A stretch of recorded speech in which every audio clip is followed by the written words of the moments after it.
el esfuerzo de que lo vamos a hacer en 90 minutos, pero si tendríamos que jugar un partido con alargue, como si tenemos que jugar un partido de 120 minutos. ¿Cómo están, amigos deportivos? Estas son las palabras que me llevaron a realizar este video. Una aclaración también. A mi parecer, entonces, quiere decir que Gustavo Alfaro, el entrenador actual de la selección de Paraguay, cuando dirigía a Ecuador, y como voy a demostrar cómo este entrenador, cuando dirigía a dicha selección sudamericana, eligió como su fortín, entre comillas, la ciudad de Quito, en la altura, entre comillas, como él menciona, Gustavo Alfaro, en el Estadio Olímpico Atahualpa. Esto en el contexto de las clasificatorias sudamericanas hacia el Mundial de Qatar 2022. El esfuerzo de que lo vamos a hacer en 90 minutos, pero si tendríamos que jugar un partido con alargue, como si tenemos que jugar un partido de 120 minutos. Por el momento me quedo que eso quiere decir que Gustavo Alfaro, mientras dirigía la selección de Ecuador, hacía jugar a sus rivales como local 120 minutos. Y no es jugar un partido únicamente de 120 minutos, sino que tenemos que jugar esos 120 minutos con un jugador menos. Y además, como esta ciudad de Quito está a 2.850 metros sobre el nivel del mar, eso quiere decir que él jugaba cada partido de local en las clasificatorias sudamericanas para Qatar 2022 con 13 jugadores. Entonces, hacer de cuenta cómo nosotros podemos sacar adelante un partido de 120 minutos con un jugador menos, porque la altura es un jugador más. Porque jugar en la altura, entre comillas, es jugar con un jugador de más, con 13 jugadores, como él menciona, tenía ventaja, ¿no? Ecuador de Gustavo Alfaro jugaba con un jugador más, hacía jugar prórrogas cada partido a sus rivales que venían a visitar la ciudad de Quito, y el entrenador Gustavo Alfaro también menciona, de forma sarcástica, ojalá organicen una Copa del Mundo a los 4.200 metros de altura para que todos sepan lo que es jugar en esa altitud. Porque está bien, se juega donde se vive, no hay ningún problema. Ojalá organicen una Copa del Mundo a los 4.200 metros para que todos los equipos entiendan lo que es jugar a esa altura. Y lo más difícil empieza el martes en el Alto. Ahí empieza la parte más difícil del eliminatorio. O yo no entendí su sarcasmo, o Gustavo Alfaro es tan bueno que quiere que Bolivia sea un anfitrión de un próximo mundial. El condicionamiento de la altura es un condicionamiento. Que eso no quiere decir que nosotros no tenemos que jugar, pues si la verdad, si está aprobado, pues tenemos que jugar. Y para completar todas las barrabasadas que dijo el entrenador Gustavo Alfaro, en estos últimos días mencionó lo siguiente. La perra seguía y seguía. Basta de llorar, dice una canción, ¿no? Deja de llorar. ¿Por qué habrá mencionado esto? ¿Porque quiere ser astronauta, Gustavo Alfaro? ¿O le gusta tal vez la astronomía? Y para poner el cherry en el pastel, o en el postre, como quieran decirlo, la selección boliviana en ese partido contra Paraguay terminó siendo el malo de la película, entre comillas, para todo el continente. La selección boliviana, entre comillas, robó el partido a la selección de Paraguay. El penal no era penal y con todo en contra, la selección de Paraguay pudo sacar un empate. Esta página, como menciona, pura falacias. Paraguay rescata con un hombre menos y en el agregado el empate en la ciudad del Alto. Partidazo, dice. Paraguay, para los que no sepan y se dejan llevar por información falsa, nunca estuvo con un hombre menos, porque a los jugadores que expulsaron son a Diego Gómez, que ya estaba en la banca de alternos, y a Dalit Terrazas, que también estaba en la banca de alternos. Y el que verdaderamente debería ser expulsado es el jugador Alejandro R. Gamarra, por una patada que le dio al jugador Dalit Terrazas por solo festejar el gol de la transitoria victoria que estaba consiguiendo la selección boliviana mediante el penal de Miguel Terceros de 2-1. Ese jugador fue a provocar a toda la selección boliviana en pleno festejo del gol, y esta página que mencionamos con sus santas esferas del dragón, miren lo que menciona. un pasapelotas, impide que Miguel Almirón, y ni siquiera era Miguel Almirón, era Alejandro Gamarra, como ya mencionamos. Qué malos son los bolivianos, no le dejan recoger el balón. No sabía que el festejo de gol era algo que no se podía disfrutar, ni siquiera estando como una selección local. No es que Alejandro Gamarra, en pleno festejo de los jugadores bolivianos y del cuerpo técnico de la selección boliviana,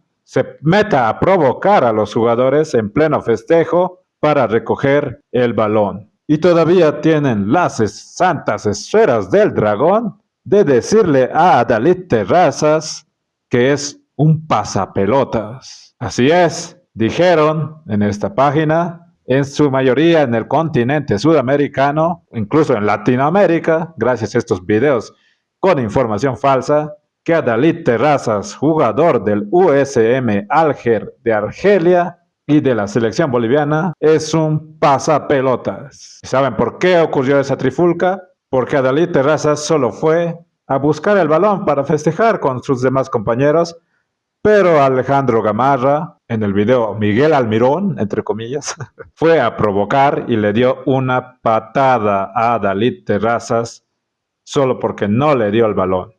El verdadero jugador que fue a provocar a toda la selección boliviana fue Alejandro Gamarra, y este ni siquiera salió expulsado, se mantuvo en el campo de juego, estuvo con 11 jugadores todo el partido la selección paraguaya, así que no me mientan, página con información falsa de que fue expulsado en los últimos tramos del partido un jugador de la selección paraguaya. No le expulsaron a nadie, lo expulsaron a Diego Gómez, pero ya estaba en la banca de alternos, después de que Alejandro Gamarra, el que inició todo y que debió ser expulsado, habiendo VAR y todo, no se le dieron la gana de revisar esta jugada.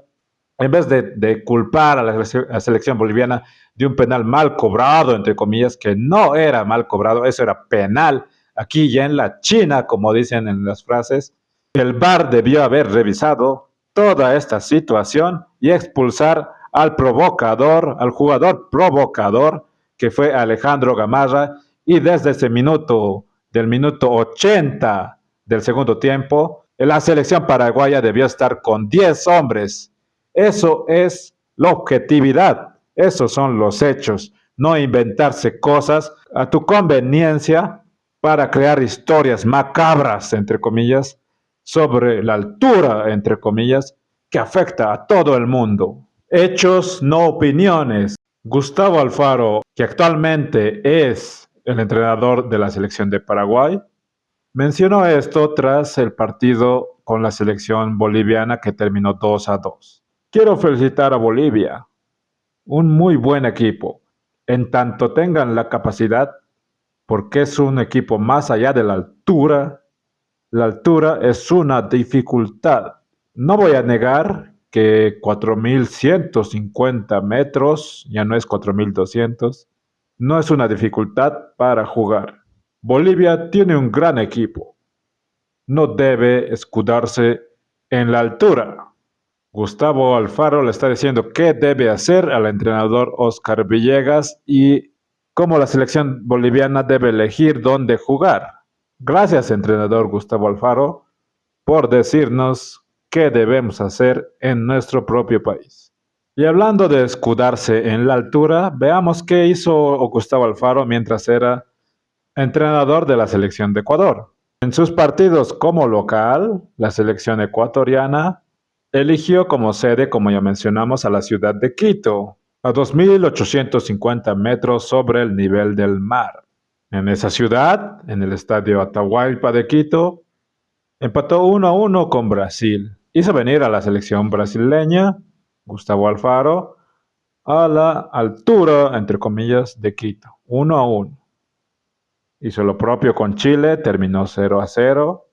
Hizo lo propio con Colombia y le ganó 6-1 a la selección colombiana en la altura, entre comillas, de Quito. A Paraguay, irónicamente, también le hizo venir a la altura, que no estaba en contra de la altura, que no se debería aprender a jugar fuera de la altura, no escudarse en la altura. Hizo venir a Paraguay a la altura, entre comillas, yo digo, de Quito. 2-0 ganó Ecuador en ese partido. Sufrió un revés, también le hizo venir a la ciudad de Quito a la selección peruana, pero la selección peruana le ganó en condición de visitante 2-1. También la selección uruguaya tuvo que visitar dicha ciudad. El seleccionado uruguayo cayó frente a Ecuador 4-2. Y Venezuela lo propio, perdió en la ciudad de Quito 1-0. ¿Y cómo contabilizamos esto? Gustavo Alfaro dijo que no deberíamos escudarnos en la altura. Tenemos un buen seleccionado. No deberíamos jugar en la altura, no escudarnos en eso.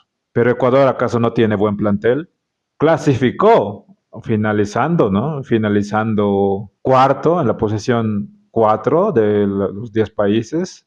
Clasificó directamente al Mundial, pero de esos 9 partidos, 7 lo jugó a los 2.850 metros sobre el nivel del mar, haciendo venir a las demás selecciones, o a la mayoría de las selecciones, a la ciudad de Quito.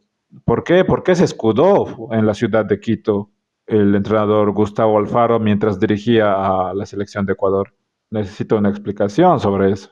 Algo que nunca va a admitir Gustavo Alfaro es que cualquier selección del mundo, ni siquiera solo hablando en Sudamérica o Latinoamérica, del mundo, siempre va a buscar en su propio país una ventaja deportiva. Y esa es una realidad. El propio Ecuador, al mando de Gustavo Alfaro, que tanto habla de que Bolivia no debería jugar en la altura porque es dificultoso, no debería escudarse ahí Bolivia porque es un gran plantel y bla, bla, bla, y le está diciendo qué debe hacer al entrenador Oscar Villegas, pero las palabras se las lleva el viento. Gustavo Alfaro, cuando recibió la visita de la selección boliviana, cambió de sede, ya no jugó en Quito, jugó en Guayaquil.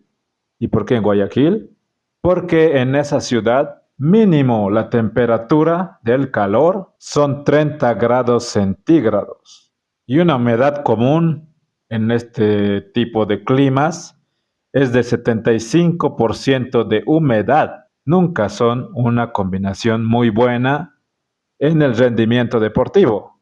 Es bueno leer este artículo que es del portal digital La Tercera de Chile, que titula así: Fútbol y altas temperaturas, los peligros de jugar en una hoguera. Esto fue publicado en el año 2015 y su descripción dice: expertos detallan cómo la alta temperatura a la hora del superclásico se refiere a que en ese entonces jugaban con una oleada de calor que vivía el país de Chile. Iban a jugar en horas de la tarde los planteles del Colo-Colo y la U de Chile.